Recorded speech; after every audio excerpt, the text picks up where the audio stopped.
বাংলাদেশের মানুষদের মন থেকে কি মানবিকতা উঠে গেল? এই প্রশ্ন শিল্পীদের, এই প্রশ্ন নির্মাতাদের।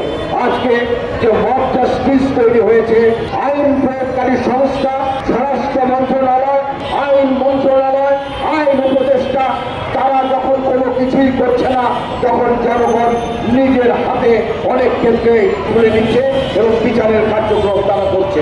এইভাবে যদি চলতে থাকে বাংলাদেশ বসবাসের অযোগ্য হয়ে যাবে। আমি আমার মেয়ের কাছে কি করে মুখ দেখাবো? কোনো বাবার, কোনো মেয়ে, ছোট শিশু, নারী এরা ধর্ষিত হচ্ছে। বাবা হিসাবে, মা হিসাবে আমাদের কি কর্তব্য?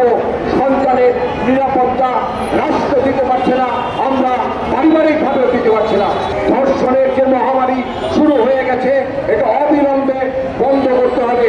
এই ধর্ষকদের সর্বোচ্চ যে শাস্তি সেটা নিশ্চিত করতে এই সরকার বাধ্য হয়। যে উপদেষ্টাদ্বয় আছে, যাদের এটার দায়িত্ব, তারা দায়িত্ব পালনে ব্যর্থ হয়েছেন, তাদের পদত্যাগের জোর দাবি করছি।